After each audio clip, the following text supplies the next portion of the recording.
Hello दोस्तों। हम surface chemistry पढ़ रहे थे, उसका सेकंड पार्ट है, ये शॉर्ट नोट्स देख रहे थे। आज है determination of surface area of adsorbent. Adsorbent का सरफेस एरिया कैसे पता चलेगा।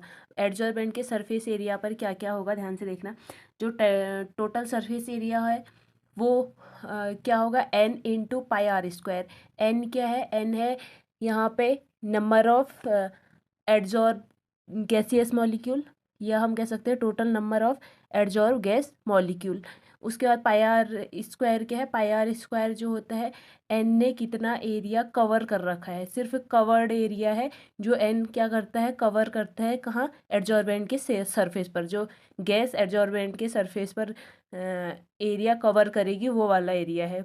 अब क्या होगा, जितने गैसेस मॉलिक्यूल होंगे और जितना एरिया कवर करेंगे उन दोनों को मल्टीप्लाई कर देंगे, क्या आ जाएगा, जो टोटल सरफेस एरिया है उसका एरिया, मतलब जो टोटल सरफेस है उसका एरिया निकल जाएगा। अब यहाँ से टोटल सरफेस एरिया क्या होगा, n into pi r square. N की वैल्यू अगर हम देखेंगे तो एन की वैल्यू Na/22.4 Vm होती है, और पाई सेम ही रहेगा। आर की बात करें तो are 3m/4n πd the power 1/3 होती है। अब यहाँ से क्या करेंगे, एन और आर की वैल्यू हम यहाँ पुट करेंगे, एन और आर की जगह, एन और आर की जगह पुट करेंगे तो ये जो फॉर्मूला है वो हमें मिलेगा, टोटल सरफेस एरिया Na/22.4 है ये।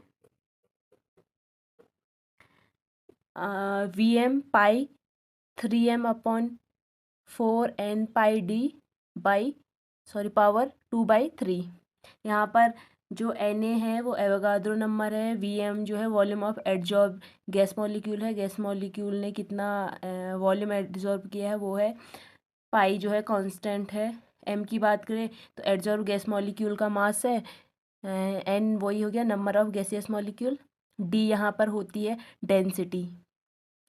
आगे बात करें average life time of stacked particle on the surface of adsorbent के सरफेस पर जो स्टैक्ड पार्टिकल जो आएंगे वो पार्टिकल, उनकी एवरेज लाइफ कितनी होगी। Average life tau tau equal होता है 1/k जहाँ पर k क्या है, रेट कांस्टेंट है, और k की वैल्यू हम अगर आर्हेनियस इक्वेशन से निकालें तो क्या होती है, ए e⁻−a/RT। ए नीचे आएगा, ये ऊपर जाएगा तो माइनस क्या हो जाएगा, हट जाएगा। यहाँ पर ए के रेट कांस्टेंट हो गया, ए जो है फ्रीक्वेंसी फैक्टर है जिसको हम प्री एक्सपोनेंशियल कांस्टेंट भी कहते हैं, और E/RT वो सारी चीज़ें वही है जो हम आर्हेनियस इक्वेशन में देखते हैं। जनरली अगर डिजॉर्प्शन की बात करें तो डिजॉर्प्शन फर्स्ट ऑर्डर काइनेटिक्स को फॉलो करता है।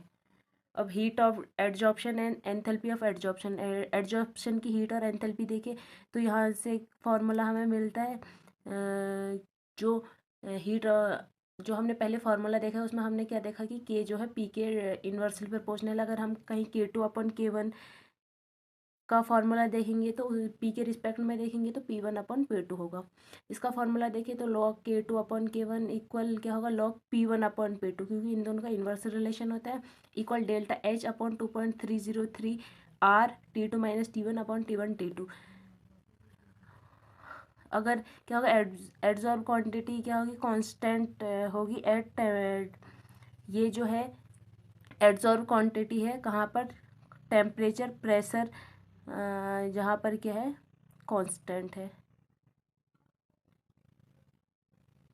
मतलब ये वाली वो कंडीशन है जहाँ पर जो एड्जॉर्ब क्वांटिटी है वो कांस्टेंट है। यहाँ पर T2 और T1 टेम्परेचर पर, P1 P2 प्रेशर पर एड्जॉर्ब क्वांटिटी क्या रहेगी, कांस्टेंट रहेगी। आगे एड्जॉर्प्शन आइसोथर्मी की बात करें तो टाइप ऑफ एड्जॉर्प्शन आइसोथर्म में 5 ग्राफ होते हैं, 5 ग्राफ इस तरीके से। इन पांचों ग्राफों में अगर डिफरेंस देखें तो ये जो आगे की 3 ग्राफ है ये नॉन पोरस एडजॉर्बेंट के लिए होते हैं, जहाँ पर जो एडजॉर्बेंट होगा उसमें कोई भी पोर नहीं होंगे, कोई भी छेद नहीं होंगे। अगर आखिरी के 2 देखें तो ये पोरस एडजॉर्बेंट के लिए होते हैं, यहाँ पर पोर्स प्रेजेंट होते हैं। अब पहला देखें तो पहला है हमारा मोनोलेयर के लिए, यहाँ पर सिर्फ मोनोलेयर फॉर्मेशन होगा, मोनोलेयर बनी उसके बाद कोई लेयर नहीं बनेगी, फिर प्रेशर चाहे कितना ही बढ़ाए जो एड्जॉर्ब गैस है वो उसमें कोई फ़र्क नहीं पड़ेगा क्योंकि मोनोलेयर बन चुकी है। तो अब प्रेशर के साथ एडजॉर्ब गैस नहीं बढ़ेंगी, गैस एडजॉर्ब नहीं होगी, तो यहाँ पर कांस्टेंट हो जाएगा आगे जाके। लेकिन अगर हम सेकंड देखें तो सेकंड में पहले मोनोलेयर का फॉर्मेशन होता है, फिर मल्टीलेयर का फॉर्मेशन होता है। तो पहले देखो इस तरीके से ग्राफ है मोनोलेयर के जैसा पूरा, फिर यहाँ से मल्टीलेयर बन लिया, मल्टीलेयर बनते जाएंगी बनते जाएंगी बनते जाएंगी, तो इसका कोई एंड नहीं होता है। तो ये क्या होगा, सीधे ऊपर की तरफ निकल जाएगा। इन दोनों ग्राफ में डिफरेंस देखना, यहाँ पर कांस्टेंट हो जाती है क्योंकि मोनोलेयर के लिए है, यहाँ पर मल्टीलेयर, मोनोलेयर प्लस मल्टीलेयर है। तो पहले मोनोलेयर जैसा ग्राफ आएगा, फिर मल्टीलेयर के लिए ऊपर को चले जाएगा। तीसरा क्या होता है, तीसरे में मल्टीलेयर फॉर्मेशन, सीधा ही मल्टीलेयर फॉर्मेशन हो जाता है, पहले मोनोलेयर फिर मल्टीलेयर नहीं होता है। तो सीधा मल्टीलेयर फॉर्मेशन होगा, तो सीधा ग्राफ मल्टीलेयर के लिए बन जाएगा। मल्टीलेयर बढ़ते जाएंगी तो इसका कोई क्या होता है, एंड नहीं होता है, ऊपर को चले जाएगा। फिर आगे है पोरस, ये जो है पोरस एडजॉर्बेंट के केसेस में है। तो यहाँ पर क्या होगा, पहले मोनोलेयर, इसमें क्या होता है, पहले मोनोलेयर बनती है, फिर मोनोलेयर जब बन जाती है तो जो एडजॉर्ब गैस है वो पोर्स में को जाने लग जाते हैं। तो पोर्स में जाते हैं तो उसके बाद पोर्स कैपिलरी कंडेंसेशन होने लगे है। जो पोर्स यानी कि कैपिलरी बनेंगी, पोर की कैपिलरी बनेंगी, उन कैपिलरीज में गैसेस मॉलिक्यूल जा रहा है। तो यहाँ पर क्या होगा, पोर्स में जाने लग जाएगा। तो पहले मोनोलेयर में जाएगा, फिर पोर्स में जाएगा, एक टाइम के बाद पोर्स में भी क्या हो जाएगा, स्टॉप हो जाएगा क्योंकि पोर्स भर जाएंगे। तो यहाँ भी कांस्टेंट हो जाएगा। फिर आगे बात करें तो यहाँ पर पोर्स, यहाँ पर क्या होता है कि जो एडजॉर्प्शन होता है वो सीधा पोर्स में होने लग जाता है, कोई पहले मोनोलेयर नहीं बनती है। तो यहाँ पर क्या होता है कि सीधा कुछ टाइम, थोड़ी देर क्या होगा, कांस्टेंट टाइप का दिखेगा और फिर उसके बाद सीधा पोर्स में भरने लग जाएगा। तो सीधे ही कैपिलरी कंडेंसेशन देखने को मिलेगा। ये है 5 डिफरेंट टाइप के ग्राफ किसके, एडजॉर्प्शन आइसोथर्म के। एडजॉर्प्शन की एप्लीकेशन की बात करें तो एडजॉर्प्शन गैस मास्क, हम एडजॉर्प्शन के एप्लीकेशन से गैस मास्क बना सकते हैं। कलर मटेरियल को रिमूव किया जा सकता है सॉल्यूशन से। हाई वैक्यूम का प्रोडक्शन किया जा सकता है। ह्यूमिडिटी को कंट्रोल किया जा सकता है। जो हेट्रोजिनस कैटालिटिक रिएक्शन होती है वो हम इनके थ्रू कर सकते हैं। Separation of inert gas, froth flotation and chromatography. आगे कैटलिस्ट क्या होते हैं, जो रेट ऑफ रिएक्शन को इन्फ्लुएंस करते हैं। यहाँ पर प्रमोटर की बात करें तो प्रमोटर कैटलिस्ट की एक्टिविटी को इंक्रीज करते हैं, पॉइजन कैटलिस्ट की एक्टिविटी को डिक्रीज करते हैं। कैटलिस्ट के टाइप देखें तो होमोजीनस कैटलिस्ट वो ऐसे कैटलिस्ट होते हैं जिसमें कैटलिस्ट की स्टेट वही होती है जो प्रोडक्ट और रिएक्टेंट की होती है। उसके बाद हेट्रोजीनस में कैटलिस्ट, प्रोडक्ट और रिएक्टेंट जो है सब डिफरेंट फेज में होते हैं।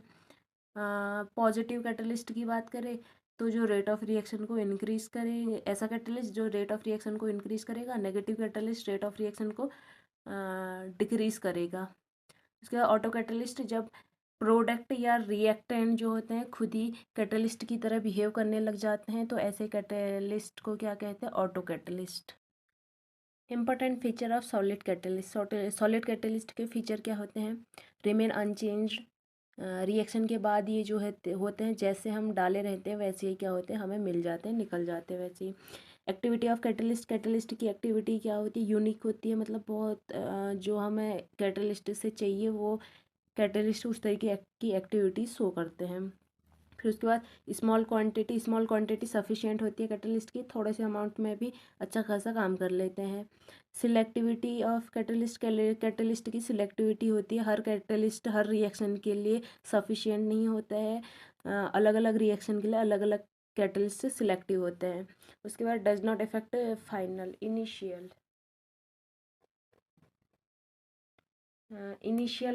इनिशियल पोजीशन ऑफ रिएक्शन को ये क्या करता है, अफेक्ट नहीं करता है। जियोलाइट की बात करें, जियोलाइट सेफ सिलेक्टिव कैटलिस्ट होते हैं। ये जो कैटलिस्ट होते हैं depend upon pores structure of the catalyst, depend upon size shape and reactant and product. ये जो कैटलिस्ट है ऐसे कैटलिस्ट है जो रिएक्टेंट और प्रोडक्ट के साइज और शेप पर डिपेंड करते हैं, साइज और शेप के अकॉर्डिंग ही काम करेंगे। इसके यूज देखें तो पेट्रोकेमिकल इंडस्ट्री में इस जियोलाइट्स का यूज किया जाता है, जहाँ पे हाइड्रोकार्बन आइसोमराइजेशन प्रोडक्ट वगैरह बनाने के लिए इसका इस्तेमाल किया जाता है। एक ZSM-5 जियोलाइट स्कनी मोबाइल 5 है, ये जो है इम्पोर्टेंट जियोलाइट होता है। अब एल्कोहल है, एल्कोहल में हम ZSM-5 अगर यूज़ करें तो ये गैसोलीन का फॉर्मेशन करता है। कोलॉइड की बात करें, आगे कोलॉइड देखेंगे। कोलॉइड की बात करें तो कोलॉइड क्या होता है, अगर हम सॉल्यूशन के टाइप देखें तो सॉल्यूशन के टाइप 3 टाइप के सॉल्यूशन होते हैं, ट्रू सॉल्यूशन, सस्पेंशन और कोलॉइड सॉल्यूशन। ट्रू सॉल्यूशन में पार्टिकल बहुत छोटे होते हैं, 1 नैनोमीटर या इससे नीचे। सस्पेंशन में पार्टिकल बड़े होते हैं, 1000 नैनोमीटर तक होते हैं। और कोलॉइड देखेंगे तो 1 to 1000 नैनोमीटर कोलॉइडल पार्टिकल्स का साइज होता है। कोलॉइड का अगर हम क्लासिफिकेशन देखें तो colloid on the basis of physical state के बेसिस पे हम देखेंगे कि डिस्पर्स्ड फेज, डिस्पर्जन मीडियम और type of colloid. Dispersion phase क्या होता है, जिसको हम क्या कर देंगे, मिलाएंगे, जो कम अमाउंट में होगा। डिस्पर्जन फेज जो ज़्यादा अमाउंट में होगा। और कोलॉइड उस इनमें इनके अकॉर्डिंग हम कोलॉइड को क्या करेंगे, क्लासीफाई करेंगे।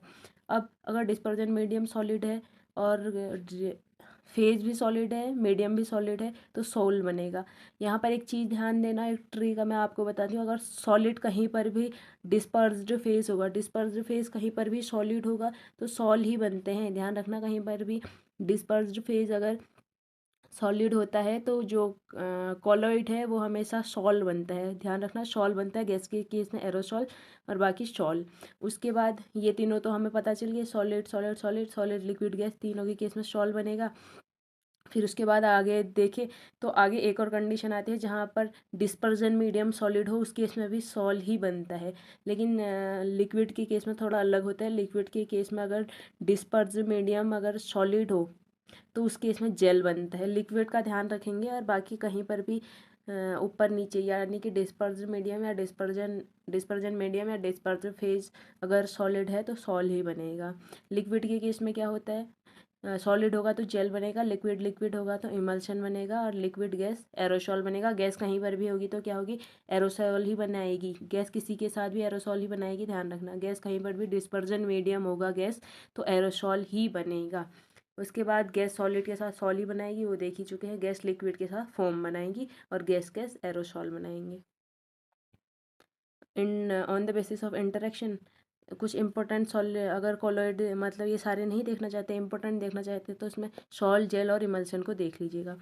आगे है on the basis of interaction. Interaction के बेसिस पे अगर कोलॉइड देखें तो लायोफिलिक और लायोफोबिक होते हैं। लायोफिलिक मीन्स होता है सॉल्वेंट लविंग, जो सॉल्वेंट से क्या करते हैं, सॉल्वेंट लविंग होते हैं, मतलब सॉल्वेंट में ईजिली क्या होंगे, डिज़ोल्व हो जाएंगे। और लायोफोबिक सॉल्वेंट हेटिंग होते हैं, ईजिली डिज़ोल्व नहीं होते हैं। अब on the basis of type of particle देखें तो मल्टी मॉलिकुलर कॉलॉइड भी होते हैं, जिनमें स्मॉल पार्टिकल कलेक्ट करके क्या होता है, एक बिग पार्टिकल बनाते हैं। तो मल्टी मॉलिकुलर, बहुत सारे मॉलिक्यूल मिलकर एक कॉलॉइड का फॉर्मेशन करेंगे। फिर होता है मैक्रोमॉलिक्यूल। मैक्रोमॉलिक्यूल में एक ही मॉलिक्यूल जो होता है कॉलॉइड की तरह दिखाई देता है, बिहेव करता है। इसमें जो एक ही मॉलिक्यूल है वो कॉलॉइडल रीजन में आ जाते हैं। फिर उसके बाद तीसरा है एसोसिएटिव कॉलॉइड्स। एसोसिएटिव कॉलॉइड्स, इसमें आता है मिसेल। इसमें जो बहुत मतलब 100 और उससे ज़्यादा जो मॉलिक्यूल है वो एग्रीगेट हो जाते हैं, मिल जाते हैं, फैमिली जैसा बना लेते हैं और एक एक मिसेल का फॉर्मेशन करते हैं। अब मिसेल के बारे में अगर पढ़े तो क्राफ्ट टेम्परेचर और क्रिटिकल मिसेल कंसंट्रेशन ऐसे टर्म है, जिनमें क्या होता है, क्राफ्ट टेम्परेचर ऐसा टेम्परेचर होगा जिससे ऊपर मिसेल फॉर्मेशन होगा या जिस पर मिसेल फॉर्मेशन होगा, और कंसंट्रेशन भी ऐसा कंसंट्रेशन होगा जिस पर क्या होगा, मिसेल फॉर्मेशन होगा। क्लीनिंग एक्शन अगर देखें तो इस तरीके से क्लॉथ होता है, उस पर इस तरीके से दाग लगे रहते हैं। कोई भी डस्ट पार्टिकल हो सकता है, कुछ भी हो सकता है, ऑयल वगैरह भी हो सकता है। यहाँ पर क्या होगा, ये जो मिसेल हैं वो क्या करेंगे, अब ये वाटर के पार सॉरी हमने कोई झाग वगैरह डाली, कोई साबुन, सर्फ या कुछ भी डाल दिया, तो उसमें क्या होता है, लायोफिलिक पार्ट भी होता है, लायोफोबिक पार्ट भी होता है। लायोफोबिक पार्ट जो होगा, क्योंकि ऑयल ऑयल क्या है, नॉन पोलर होता है, तो lyophobic non polar part oil से क्या हो जाता है, लाइक डिजॉल्व लाइक होता है, तो नॉन पोलर पार्ट से अटैच हो जाता है, और जो इसका मतलब पोलर पार्ट होगा जो वो वाटर से अटैच हो जाता है। इस तरीके से ये इससे अटैच हो जाएगा, ये वाटर से अटैच हो जाएगा, और ये वाटर इसको खींचेगा, ये इस ऑयल को खींचेगा, तो ये इस तरीके से ये ऑयल जो होता है क्लॉथ के ऊपर से हट जाता है, और इस तरीके से ऑयल ड्रॉप या किसी भी डस्ट पार्टिकल को जो साबुन है या कोई भी झाग है वो रिमूव कर देता है। अब जो मिसेल कंसंट्रेशन है उसके दौरान क्या होता है, मोलर कंडक्टिविटी में जो चेंज आता है वो किस तरीके से आएगा। आयन जो है, बहुत सारे आयन एग्रीगेट्स होते हैं, मिलते हैं तब मिसेल फॉर्मेशन होता है। अब मिसेल फॉर्मेशन आयन्स के एग्रीगेट होने से होगा, तो इसका मतलब मिसेल फॉर्मेशन के दौरान आयन के नंबर डिक्रीज करेंगे, क्योंकि बहुत से आयन मिलकर एक आयन बनाएंगे, तो बहुत से आयन मिलेंगे तो नंबर ऑफ आयन डिक्रीज करेगा, और नंबर ऑफ आयन अगर डिक्रीज करेगा तो मोलर कंडक्टिविटी डिक्रीज करेगी। क्यों? क्योंकि मोलर कंडक्टिविटी आयंस पर डिपेंड करती है। मतलब किसी मोलर, एक मोल जो सॉल्यूशन होगा उसमें कितने आयन है। अब एक मोल सॉल्यूशन में अगर मिसेल बनेगा तो नंबर ऑफ आयन क्या करेंगे, डिक्रीज करेंगे। प्योरिफिकेशन ऑफ कोलोइडल सॉल्यूशन का प्योरिफिकेशन की बात करें तो डायलिसिस में इसका यूज होता है। डायलिसिस में क्या किया जाता है, वाटर डाला जाता है ब्लड में, और ब्लड कोलाइडल होता है तो उसमें वाटर ब्लड से इम्प्योरिटीज बाहर निकाल लेता है, लेकिन ब्लड उस मेम्ब्रेन से बाहर नहीं निकाल पाती है, क्योंकि ब्लड क्या होता है, कोलाइडल होता है। उसके बाद इलेक्ट्रोडायलिसिस, अल्ट्रा फिल्ट्रेशन, अल्ट्रा सेंट्रिफिकेशन, ये सारे प्रोसेस क्या है, इन कोलाइडल सॉल्यूशन की प्योरिफिकेशन की प्रोसेस है। मतलब कोलाइडल सॉल्यूशन का अगर प्योरिफिकेशन करना है तो ये सारी प्रोसेस हम यूज कर सकते हैं। प्रॉपर्टीज़ देखें तो ये जो है सबसे पहले हम देखेंगे कॉलिगेटिव प्रॉपर्टीज़ में क्या फ़र्क पड़ता है। अब कोलोइडल फॉर्मेशन के दौरान क्या होता है, नंबर ऑफ पार्टिकल डिक्रीज करेगा, और कोलोइडल प्रॉपर्टी क्या होती है, जो नंबर ऑफ पार्टिकल पे डिपेंड करती है। नंबर ऑफ पार्टिकल बढ़ते हैं तो कोलोइडल प्रॉपर्टीज़ भी क्या होती है, इंक्रीज होती है। तो यहाँ पर क्या होगा, क्योंकि मिसेल फॉर्मेशन के दौरान नंबर ऑफ पार्टिकल डिक्रीज करते हैं तो कोलोइडल प्रॉपर्टीज़ भी क्या होंगी, डिक्रीज करेंगी। ऑप्टिकल प्रॉपर्टी देखिए, ऑप्टिकल प्रॉपर्टी में टिंडल इफेक्ट हम देख सकते हैं, जहाँ जिसकी वजह से क्या होता है, स्काई ब्लू कलर का दिखता है, या टेल ऑफ कॉमेट, कॉमेट की टेल हमें दिखाई देती है। तो ये जो ऑप्टिकल प्रॉपर्टी है ये भी कोलाइडल प्रॉपर्टी है, क्योंकि कोलाइड इसमें क्या करता है, लाइट की स्कैटरिंग करता है। टिंडल इफेक्ट के लिए कंडीशन क्या है होती है कि जो कोलाइडल साइज है 1 to 1000 नैनोमीटर है, जो कि कोलाइडल साइज होता है, वो क्या होगा, वो होना चाहिए, और विजिबल लाइट होनी चाहिए। उस इन दोनों के मिलने से क्या होता है, टिंडल इफेक्ट देखने को मिलता है। अब विजिबल लाइट की बात करें तो विजिबल लाइट 400 to 800 नैनोमीटर की होती है। इसमें कलर्ड कैसे दिखाई देता है, कोलाइडल पार्टिकल कलर्ड कैसे शो करता है, स्कैटरिंग ऑफ लाइट से। मैकेनिकल प्रॉपर्टीज़ की बात करें तो ये जो कोलाइडल पार्टिकल है zigzag moment, Brownian moment show करते हैं। इलेक्ट्रिकल प्रॉपर्टीज़ की बात करें, कोलाइडल पार्टिकल जो होता है उनमें सेम चार्ज होते हैं, और ये जो चार्ज है वो इलेक्ट्रिकल कंडक्टिविटी के लिए रिस्पॉन्सिबल होते हैं। पॉजिटिव चार्ज सोल की बात करें तो कुछ एग्जांपल हैं, हीमोग्लोबिन वगैरह। नेगेटिव चार्ज सोल की बात करें तो ब्लड, गम, जिलेटिन, क्ले, चारकोल वगैरह हो गए। अब यहाँ पर क्या होगा कि ये पॉजिटिव चार्ज सोलॉइड है हीमोग्लोबिन, और ब्लड क्या है, नेगेटिवली चार्ज सोलॉइड है, कॉलॉइड है। अब पॉजिटिव नेगेटिव कोगुलेशन होना चाहिए, लेकिन नहीं होता है। क्यों? क्योंकि हिपेरिन प्रेजेंट होता है बॉडी के अंदर, जो कि एंटी कोगुलेटिंग एजेंट होता है, जो इन दोनों के कोगुलेशन होने से बचाता है। एब्जॉर्प्शन की बात करें तो एब्जॉर्प्शन में नॉर्मली AgNO3 KI के साथ रिएक्शन करता है तो KiNO3 बनता है। KI AgNO3 के साथ करता है तो AgI KNO3 बनता है। लेकिन AgI I- के साथ करेगा तो AgI I- बनेगा, और AgI Ag+ के साथ करेगा तो AgI Ag+ बनेगा। इलेक्ट्रिकल डबल लेयर या stern model of electrical double layer की बात करें तो इस तरीके से AgNO3 KI के साथ रिएक्शन करके AgI KNO3 बनाता है, लेकिन जब AgI I- के साथ रिएक्शन करेगा तो AgI उसके बाहर से I-, फिर K+ आएगा, फिर उसके बाद I- आएगा। इस तरीके से बहुत सारी लेयर बनती है, नेगेटिव पॉजिटिव इस तरीके से। यहाँ पर जो लेयर होती है उसमें जो फर्स्ट वाली लेयर होती है उसको फिक्स्ड लेयर कहते हैं, क्योंकि वो फिक्स रहेगी, और बाहर की जो लेयर है उनको डिफ्यूज्ड लेयर कहते हैं, ये डिफ्यूज हो सकती हैं। अब लेयर्स की बात करें तो जो फर्स्ट लेयर है उसको फिक्स्ड लेयर कहते हैं, और बाकी लेयर जो होती है डिफ्यूज्ड लेयर होती है। जो सेकंड लेयर होती है इसको सेकेंडरी लेयर कहते हैं, जिसको स्टर्न लेयर भी कहते हैं।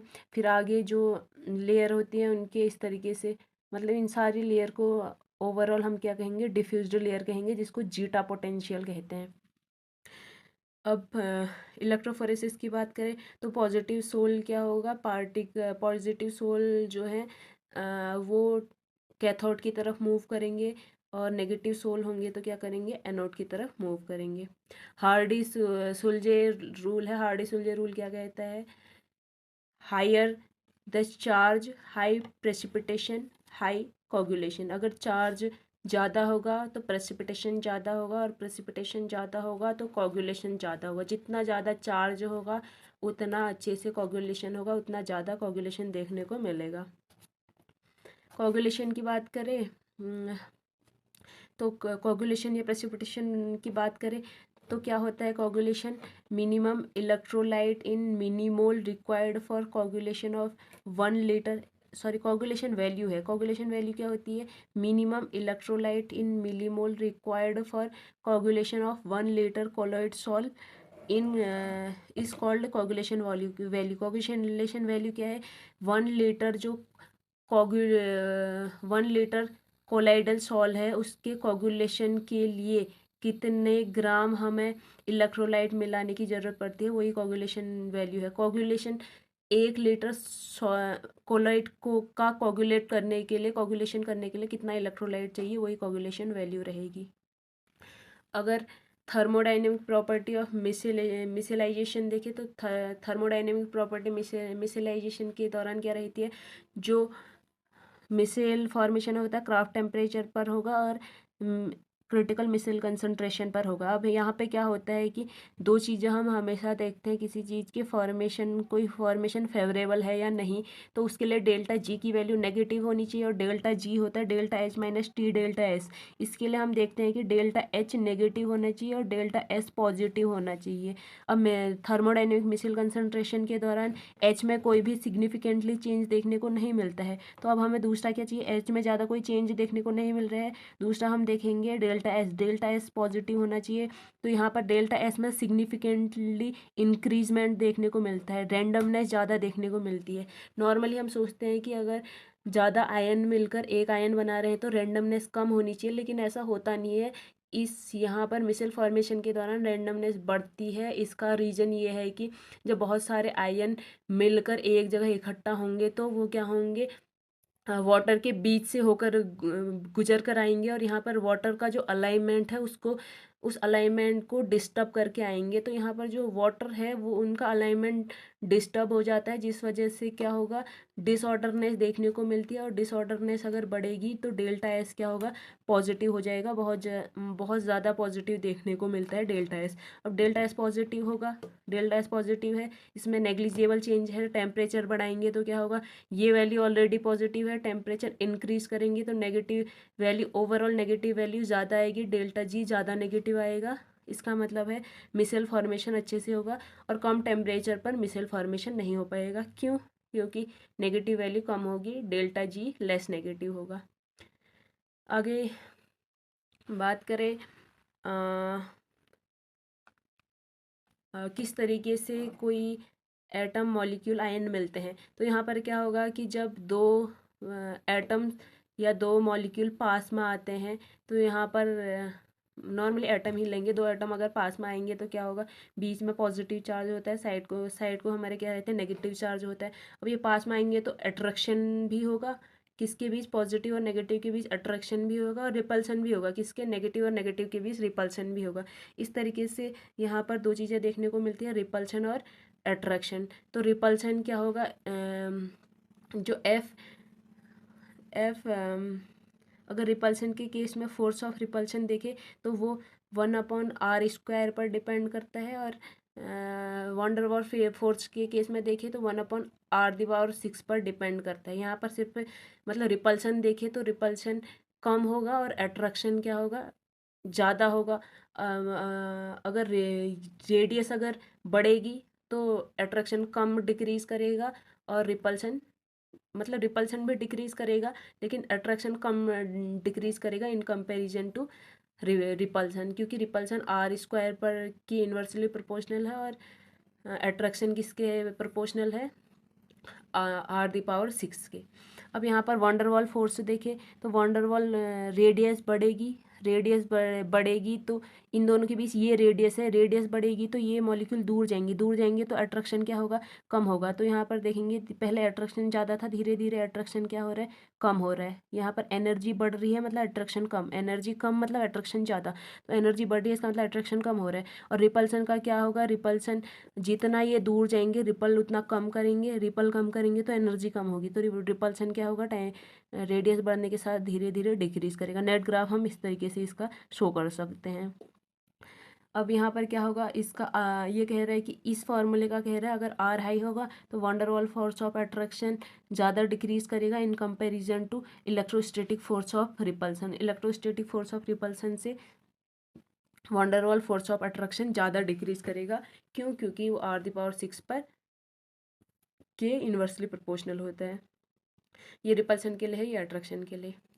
गोल्ड नंबर की बात करें तो गोल्ड नंबर जो है इसमें किसी कोलॉइड का कोगुलेशन होने से बचाने के लिए हम कितना प्रोटेक्टिव कोलॉइड यूज़ करते हैं उसको देखते हैं। तो गोल्ड नंबर ऐसा नंबर है, किसका नंबर है, देखो number of milligram of protective colloid. Protective colloid को मिलीग्राम में हमें कितना लेना है टू प्रोटेक्ट एनी कोलॉइड, किसको, कोलॉइड को प्रोटेक्ट करने के लिए फ्रॉम कोगुलेशन। कोगुलेशन से किसी, ध्यान से सुनना, कोगुलेशन होने से किसी कोलॉइड को बचाने के लिए कितना मिलीग्राम प्रोटेक्टिव कोलॉइड चाहिए, वही क्या है, गोल्ड नंबर है। अब गोल्ड नंबर डिक्रीज करेगा तो प्रोटेक्टिव पावर बढ़ेगी। गोल्ड नंबर डिक्रीज मतलब हमें कम प्रोटेक्टिव कोलॉइड चाहिए, कम प्रोटेक्टिव कोलॉइड चाहिए किसी को प्रोटेक्शन के लिए, किसी के प्रोटेक्शन के लिए, किसी कोलॉइड के प्रोटेक्शन के लिए, तो कम की ज़रूरत हो रही है, कम ज़्यादा प्रोटेक्ट कर रहा है। इसका मतलब होता है कि गोल्ड नंबर अगर डिक्रीज करेगा तो प्रोटेक्शन पावर हमेशा इंक्रीज करेगी। हीमोग्लोबिन का गोल्ड नंबर 0.03 होता है, मतलब इसका कोगुलेशन होने से बचाने के लिए हमें इतना प्रोटेक्टिव कोलॉइड इसमें डालना पड़ेगा। कोलॉइड की बात करें तो ब्लू कलर ऑफ स्काई किसकी वजह से दिखता है, कोलॉइड की वजह से दिखता है। फॉग एंड मिस्ट, कोहरा और धुंध इसकी वजह से दिखती है। क्लाउड एंड रेन कोलॉइड की वजह से, मतलब कोलॉइड का इनमें क्या है, बहुत मेन रीज़न है इन चीज़ों के दिखने में या इन चीज़ों के फॉर्मेशन में, क्योंकि फॉग कोलॉइड से ही बनता है, मिस्ट कोलॉइड से ही बनता है, cloud, rain, blood, food item, ये फॉर्मेशन ऑफ डेल्टा, ये सब क्या है, कोलॉइड से ही बनते हैं। अब एप्लीकेशन ऑफ कोलॉइड, कोलॉइड के एप्लीकेशन की बात करें, ये कोलॉइड है, ये डिफरेंट टाइप के कोलॉइड के एग्जांपल है। इसका एक ब्लू कलर कोलॉइड, मतलब कोलॉइड की वजह से दिखेगा। ये इन सब में क्या होता है, कोलॉइड प्रेजेंट होता है।